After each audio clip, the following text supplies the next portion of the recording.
Get ready to listen, learn, and earn CE hours. This podcast features content from an accredited CE activity provided by Calibri Healthcare.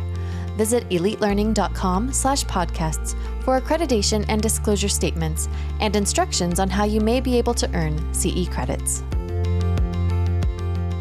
Welcome back to Living with a Chronic Illness, a Nurse's Perspective. I'm Dr. Candace Pierce, and back with me is an absolutely incredible guest, Katina Morrison. Thank you for coming back, Katina. I'm excited to be back. Thank you for having me again. Yes. If our listeners, if you missed episode 1, Katina, she shared her personal journey around her diagnoses and really gave some firsthand insight on gender bias that is seen in healthcare. So in this episode, we are going to focus on how she's been able to continue her work as a nurse despite her chronic illnesses, and some strategies she's employed and some potential resources that are available to help nurses who are going through similar circumstances. So this episode is going to be packed with hopefully some valuable insight to you and some practical advice. Katina, are you ready to dive in? Of course. I always have a good time talking to you. So I'm excited about furthering this discussion. Absolutely. And I want to start with how you have managed to continue working, because I know you are so busy and you have a lot of things on your plate, but you've been able to continue working despite your chronic illnesses. How do you do it? Well, I am a person who has always felt like there are no limits to what we can accomplish. I tell people to take the limits off. One of the phrases that I always stated, especially in the recent parts of my journey, is to stop hiding and start thriving. And what that means for me is I had to acknowledge the impact of my chronic illnesses on my life and how, in a way, I was hiding in plain sight, living with multiple chronic illnesses and just pushing through, trying to get through the next day, trying to be a good citizen, trying to be a good wife. I've been a wife for 18 years now, I'm a stepmom. And just pushing on through throughout life, but hiding in the sense that I was not always able to be my true self. There were not many people who could really relate to me outside of some of my family members. I felt a disconnection, from the healthcare system in a way because of the ways it had failed me. And I wanted to thrive. So how did I start thriving and make sure that I was able to continue to support myself and not just give up? Some of us may in a way feel like because we live with chronic illnesses, we experience a guilt of who we thought we should have been or the things we thought we could have had. In my previous episode, I talked about infertility and that loss and the impact it had on me. But also part of what I lost too was being able to work in the hospital environment where I really enjoyed it, but oftentimes the stress that was associated with it, the very political environment at times that exists within the healthcare system, in the sense of, nurses are not oftentimes listened to, and their needs are not met. And I knew that physically, without having the accommodations and support I needed, I wouldn't be able to continue within a nurse-patient relationship in the sense of a hospital setting. But to start thriving, I recognized the conditions that I had, recognized their impact, but had a workaround on how I could still have an impact in others' lives and provide care. And that moved me into an area of working from home. I've now worked from home as a registered nurse for more than 15 years. And in the different roles that I've had as case manager, utilization management, and now as an associate director for clinical quality data management or strategy and procurement, it showed me that there's so many other ways in which we can actually connect with doing the things we want to do as nurses. But changing my work environment was part of it, but another part of what I needed to do as well was to make sure that I'm taking care of myself physically, emotionally, mentally, looking at the full wellness wheel, whether it be nutrition, my exercise routines, finding ways to get out of the house as well, because you can work from home and you live with multiple chronic illnesses and you still find yourself lacking vitamin D. That's because True. you're not getting out of the Yeah, house. for So, sure. so setting up my home environment in a way in which I can be exposed to light and to the sun. Also setting it up in a way that is accommodating for my chronic illnesses. The company that I work for provides accommodations, and I think a lot of times nurses and many who live with chronic illnesses and work don't know that there are many opportunities in which for them to get what they need in order for their even home environments to be accessible to them. So that's what I did, as well as, being open and honest and transparent, even vulnerable in my work environment, to express what I'm experiencing according to what the American Disability Act allows and requires for institutions to give, and making sure that I'm making the best use of the resources that they provide. So those are things I encourage others to do as well. Know what your rights are in any environment that you're in, especially your work environment. And it could help you to, rather than having to go on disability, to be able to have a position that can accommodate your needs and provide you the flexibility you need in order to care for yourself better. Even if it is going outside and taking a walk, or going to your medical appointments, or having the time you need to take off when you need to, whether it be using FMLA or short-term disability, whatever the case is, understand what's available to you. And that's how you can stop hiding and start thriving. So one of the things when you were talking, as I was thinking about my oldest daughter, who she's currently in remission from a chronic illness, but a word that she used often was she didn't want to be a burden. She felt like she was a burden.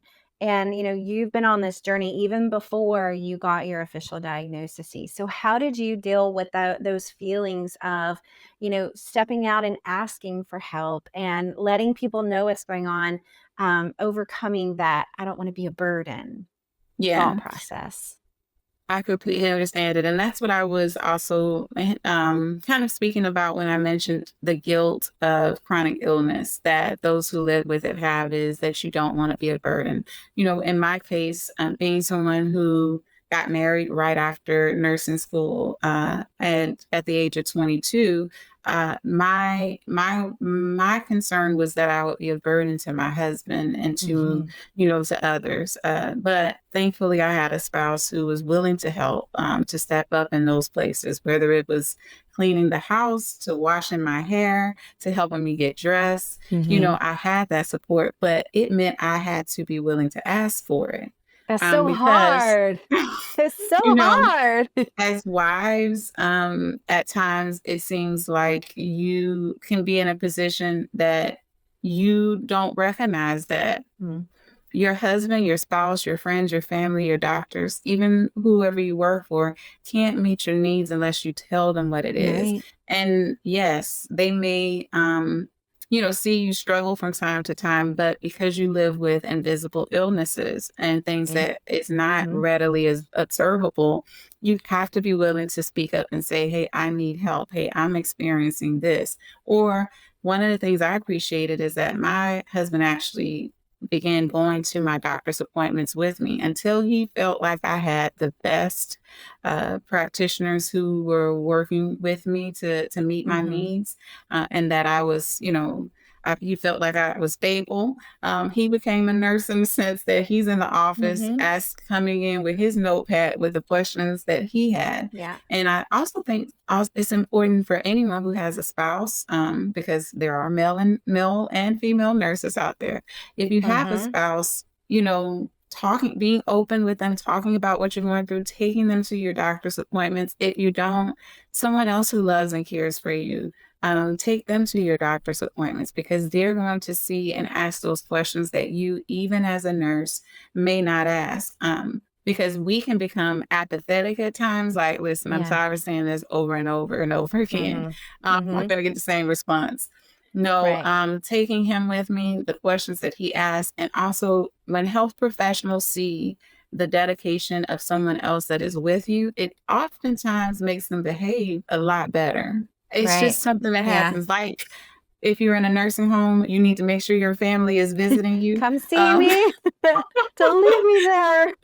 don't just leave the person there. That's right. Go and make sure, because part of advocating for, sometimes it's a challenge to advocate for yourself. So having someone who is there who can speak up to what they see, Mhm. to inform them that it's not in your head. The fact that you're Mhm. waking up in the middle of the night in pain, that you're frequently having to go to emergency rooms, or that you're having swelling here, or rashes, or whatever types of symptoms that you may have.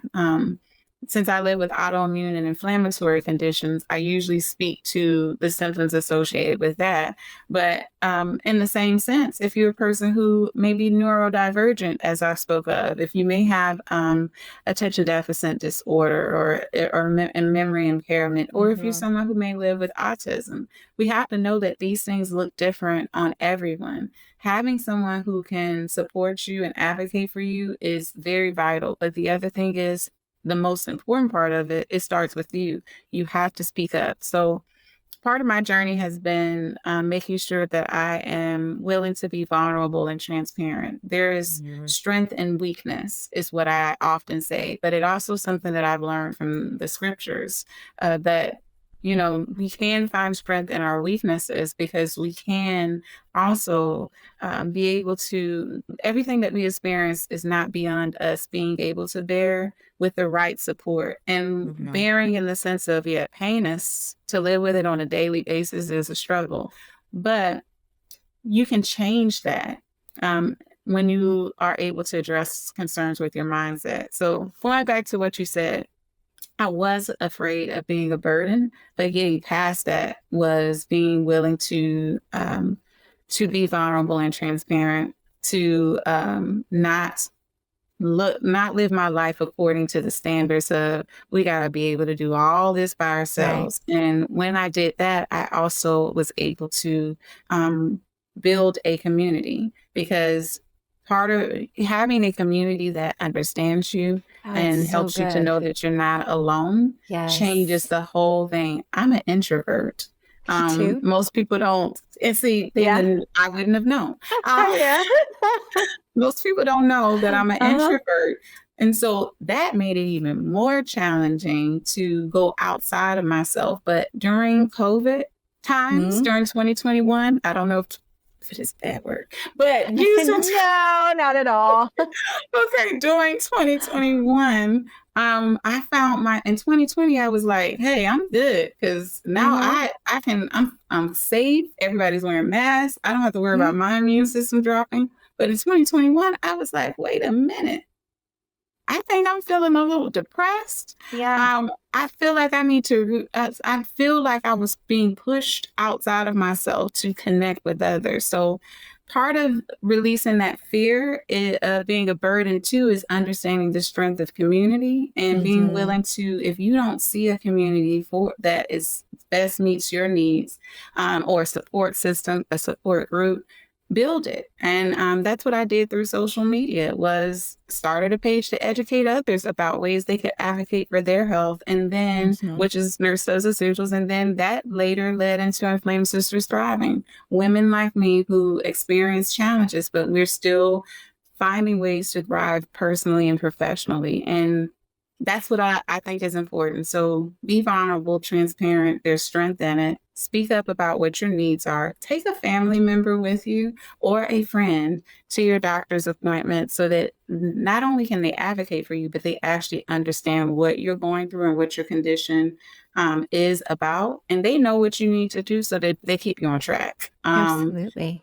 And then, Mhm. of course, community. We need more than just our family. We need people like us who can understand us, and who we can also support likewise. Absolutely. And so two things that I wanted to pull out of what you're saying, but the first one is usually not for every relationship, but most relationships, unmet expectations are unknown expectations. We didn't know what those expectations were, so we couldn't meet those expectations. So when you're talking about speaking up and you're not being a burden. And then the other thing I wanted to pull out of that was community. And I know firsthand, even as, even if you're a mom, like if you're a parent, a grandparent, or somebody who is, has someone in their family going through chronic illness, but having somebody that holds you in the parking lot while you cry because they understand what you're going through, that is a game changer. I've experienced that firsthand of just having somebody who sits with you and just knows. They just know what you're going through. Yeah, it's been an important part of my journey. And when I speak, I really feel like it's important, especially in our time, that we really reflect on the importance of the relationships that we have, especially in the marriage, because marriage can be challenging, but add on chronic Oh, illnesses, you yes. marry for sickness and health, but nobody expects you to be chronically sick, or And to nobody's prepared, it's no new one. for everybody when they go into that. And even, like a child with a chronic illness is difficult on a marriage. And a lot of marriages, when it comes to chronic illness statistics, I can't give you the exact statistics, but I have looked at them and I know it's high. Divorce is Oh, it's very high high. in families that have chronic illnesses, especially with children, and I'm sure with spouses. So, Yeah.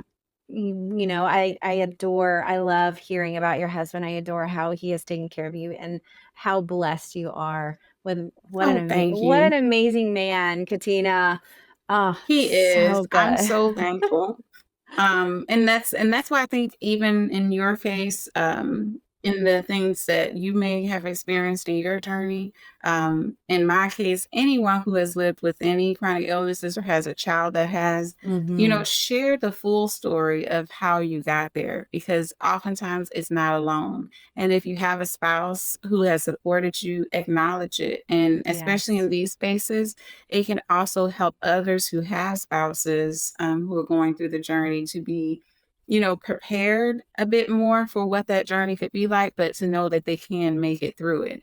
Divorce or separation is not the only answer. Let's not let Mhm. illness be what, robs your family of what is very important, what holds our Absolutely. society together, honestly, are strong families. So how can we build upon that when you live with chronic illnesses?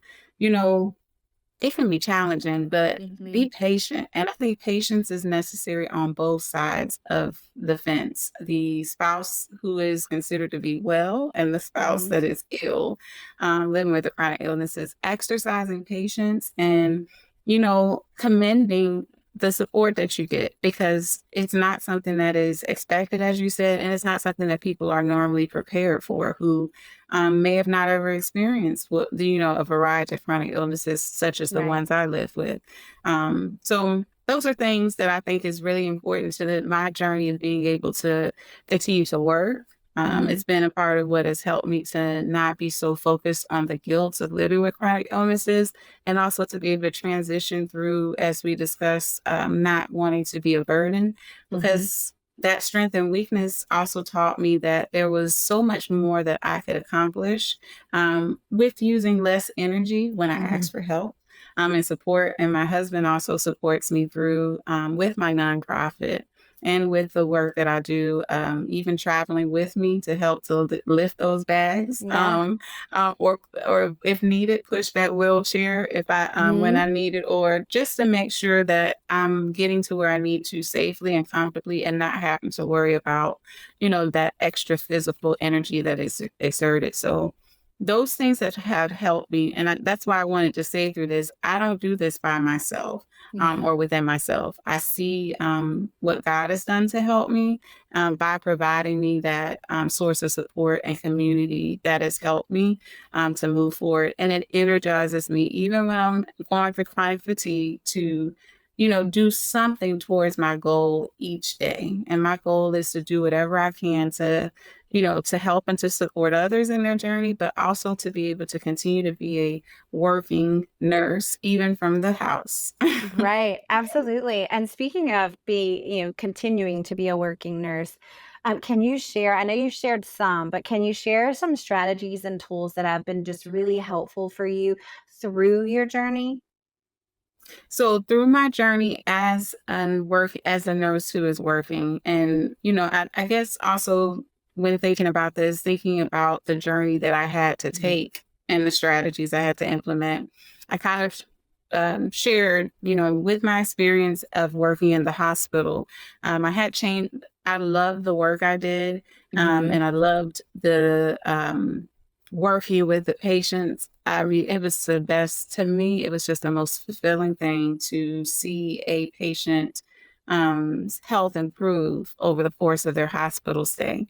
But external things outside of that impacted my experience. We know in the healthcare system, nurses are dealing with a lot of challenges, and oftentimes it's our fellow staff that can make that experience not so easy or Yeah. challenging for us. So for me, strategies that I implemented was really based from my experience. I knew that I needed to transition into a work environment where I could experience more positivity, Mhm. and that could reduce my anxiety and stress levels. So I think it's very important for nurses to even though we have a hope of being a nurse one way, look at all the opportunities and alternatives that are available. And that's what I did. I started looking into the clinic aspects and looking at the work from home aspects, and then ways in which I could still do what I'm passionate about and improve the Mhm. quality of care and life of others. But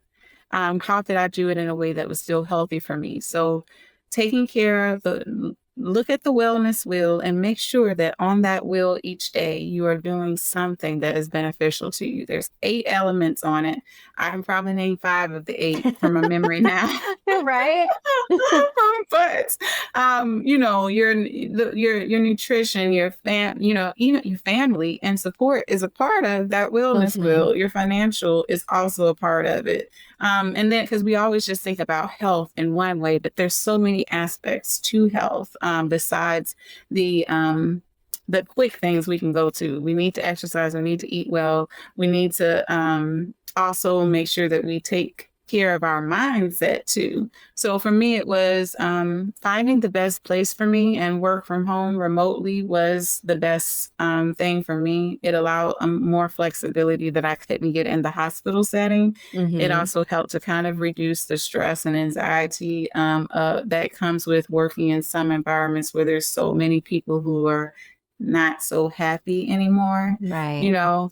Mhm. And that's something that needs to be changed because we need nurses in the hospital. But for me, I had to go.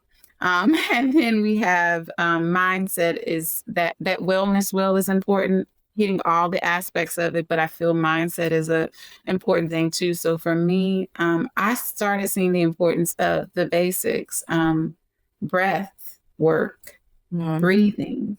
Mhm. Many of us don't get the oxygen that we need because we're holding all that stress and anxiety, and chronic pain can put you through that as well. Fatigue, Yes. all of that, where you're just not breathing. Have you taken time to literally take 10 deep breaths today? Those are things I think about. Mirror work is something that has worked for me too. Really, yes, talking to myself, but it's positive affirmations, instilling Yes. those into myself. Natural and holistic methods like the use of essential oils. It's one of the Mhm. things I educate others on who live with autoimmune inflammatory diseases, as well as how you can use those to help to improve your conditions, not to heal, conditions, but there are Yeah. natural, just like our medications are based from what plants can do. Though, Mhm. there are things that you can use if you're able to implement in your treatment plan that can help you to still be able to work. That can maybe just decrease some of those symptoms and concerns. Some of the other things is therapy.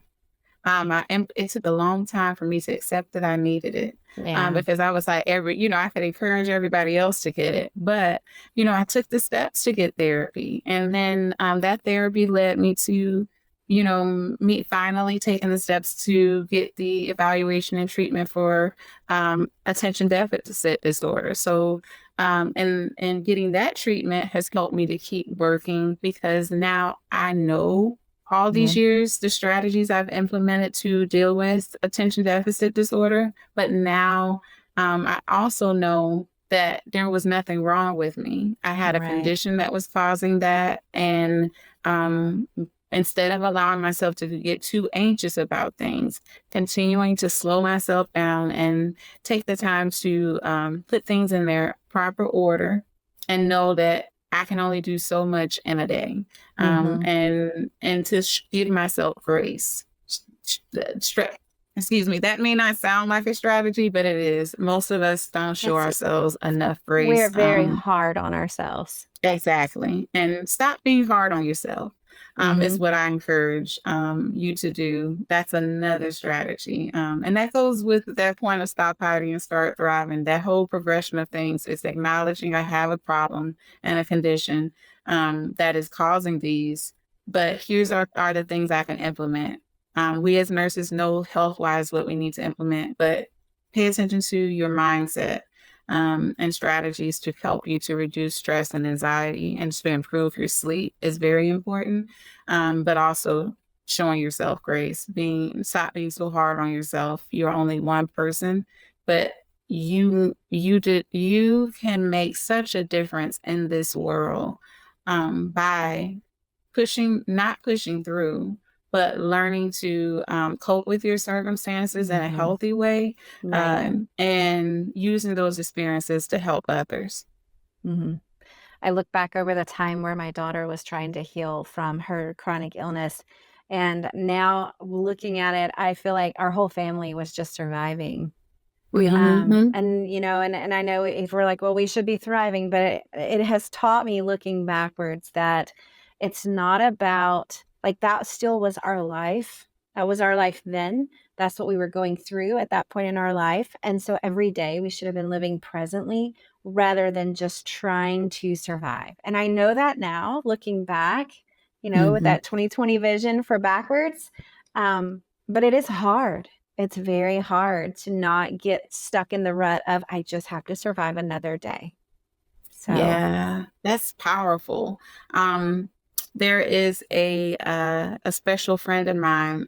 We're actually in the process of writing a book together, and one of the things that she said that I reminded of her of is hashtag thriving, not just surviving. mhm, And God wasn't always there. There was many years of, depression and anxiety that I just held in that I didn't talk about. mhm, And I was just surviving at those times. But the truth is, any day that we're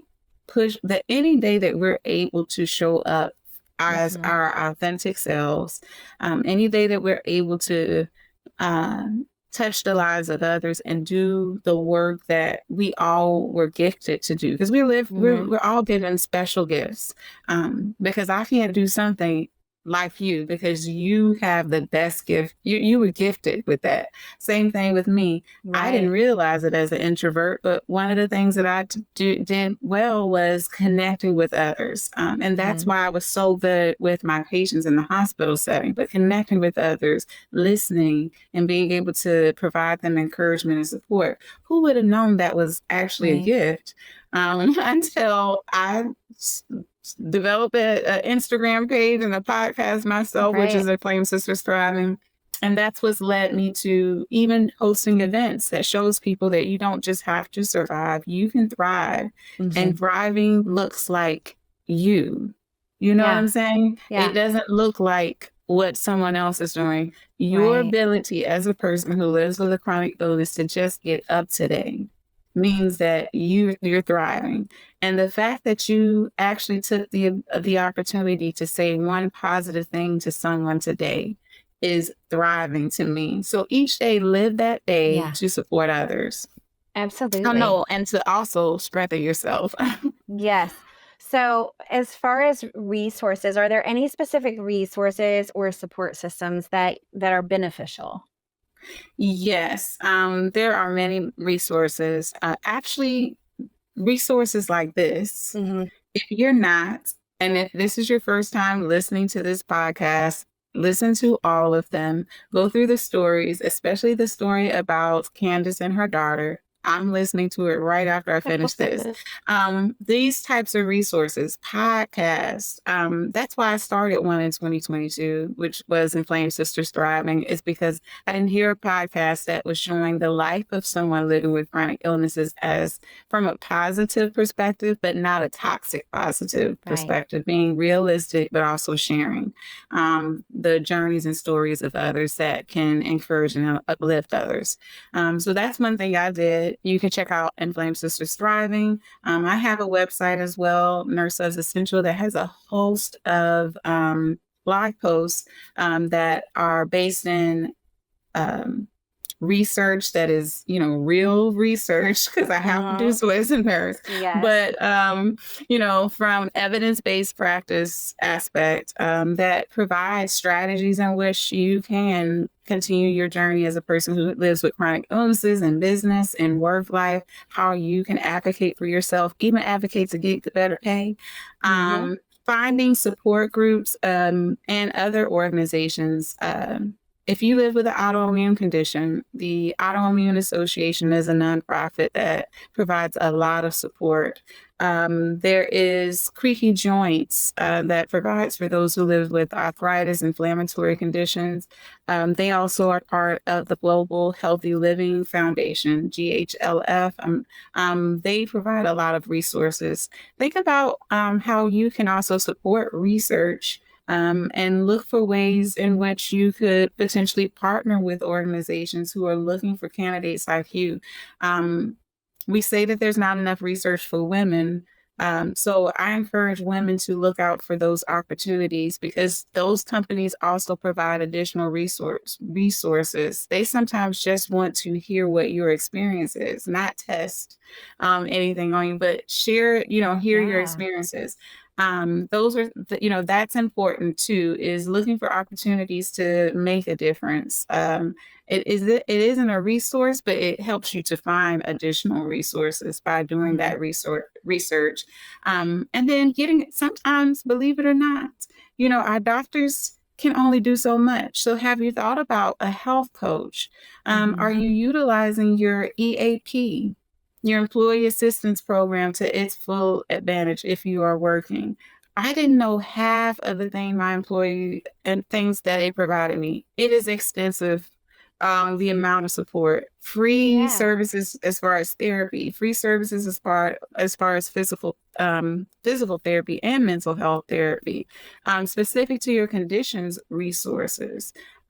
So check out your EAP program and then also seeking out accommodations. What benefits can you get in your job as far as accommodations that they're required to provide according to the American Disability Act? So, that type of thing is important. But we went over a lot in this, but Yeah. if you don't see the resource, as nurses, we are capable of doing almost anything. Build it, sis. Build it.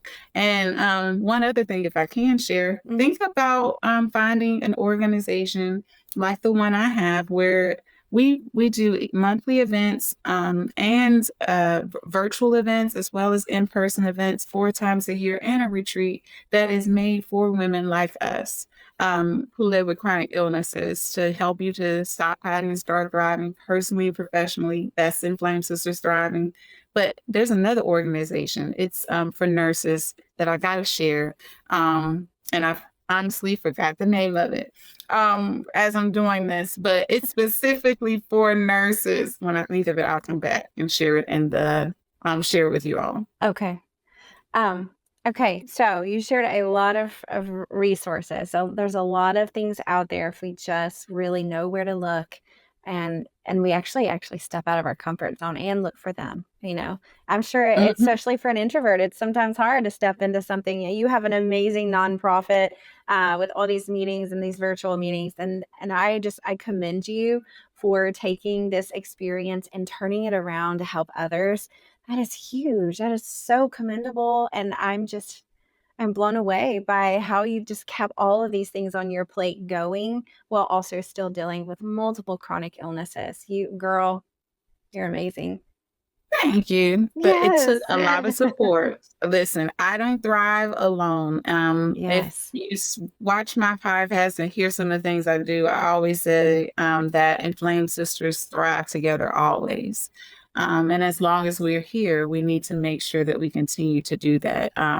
So that's what I do. It's really understanding the importance of community and knowing that we I know that I have a purpose and I feel good when I'm walking in that purpose. So Absolutely. I have no other option but to do it. Even if it's only 1% a day, I'm still thriving. Absolutely. So, as we wrap up, as we come to the end of our time, what message would you like to share with other nurses who are managing chronic illnesses like you while they're working? Well, I say what I usually, my tagline that I always say, my sisters, because nurses, you are my sisters. We are sisters, y'all. My sisters, we may be inflamed. We may live with chronic illnesses, but as long as we're here, we might as well thrive together because inflamed sisters thrive together always. So that's what the message I would like to leave is that you are not alone. You have a purpose. You are meant to thrive, and you are not defined by the chronic illnesses you live with. And most importantly, you're a whole nurse. And nurses, we have the power within us to do so much to not only touch the lives of others with the skills and with the compassion and with all that is within us, but we have the ability to do the same for ourselves. So everything that you encourage your patients or your friends or your family to do, because you're always a nurse, whether you're working in the hospital or not, or in those care settings. Anything that you're telling them to do, make sure that you're doing it for yourself. You deserve to live a life in which you can thrive, in which you can feel like you are truly present. Be present in your life today. You may Yeah. be ill today, but be present. So, sis, stop hiding and start thriving. And if you're having trouble with it, contact me. I can help you with that, girl. No. Oh, I love it. Oh, I just love it. Oh, I love you so much. Oh. That brings us to the end of our two-part series on living with a chronic illness, a nurse's perspective. Thank you, Katina, for sharing your amazing story and your insight and your resources and just your support and your love for, all of our nurses and especially our nurses who are, trying to thrive with this chronic illness. To our listeners, we hope you have found inspiration and practical tips from Katina's experiences. Remember, there are resources and there are support systems available to help you navigate this journey.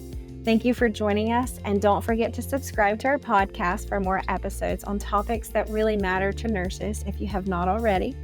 And I also encourage you to explore many of the courses that we have available on elitelearning.com to help you grow in your careers and earn CEs. This podcast featured content from an accredited CE activity provided by Calibri Healthcare.